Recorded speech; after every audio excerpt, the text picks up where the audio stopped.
Mr. Speaker, I stand on this floor thinking of the world and America's place in it. What I desire most is peace. America has no desire to fight those who do not harm us.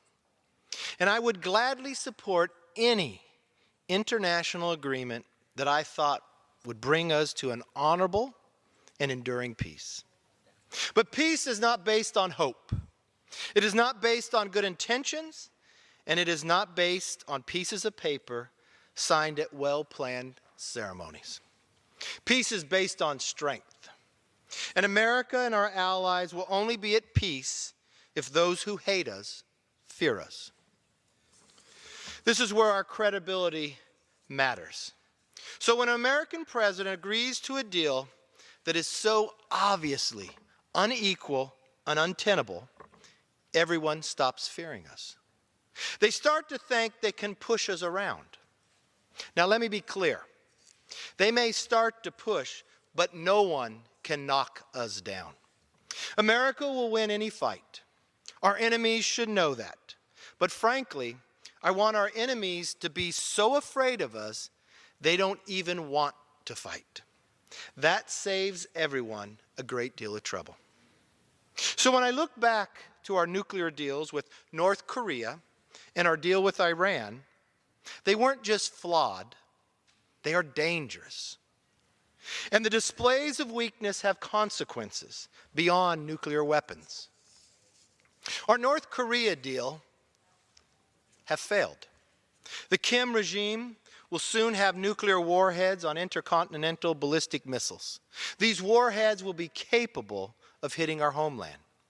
In the meantime, they have reportedly fired missiles over our allies, South Korea and Japan, almost daily threatened war.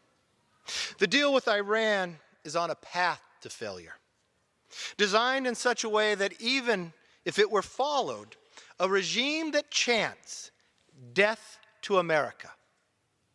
Let me say that again. A regime that chants death to America could have nuclear weapons the day after the deal expires. Even ignoring the deal, Iran continues to destabilize the region for its own goal, funding terrorism abroad and fueling violence between Shia and Sunni Muslims that is tearing the Middle East apart. The spread of nuclear weapons is a danger in and of itself. I do not need to explain why enemies of the United States should be stopped from gaining the power to level American cities. But the evil is made worse when our enemies, with any weapons, think they can push America and our allies around. America will not be weak any longer. Today's sanction on Iran undermines its ballistic missile program and the terrorist warriors of Hezbollah, whose pockets are filled with Iranian money, just as their heads are covered with American blood. This is an important part of our nation's new Iran strategy. And yesterday, we passed the most far-reaching sanctions we have ever imposed on North Korea. Those who do business with North Korea support a regime run on slave labor. They support a regime that deprives its citizens of every freedom, even the freedom to think.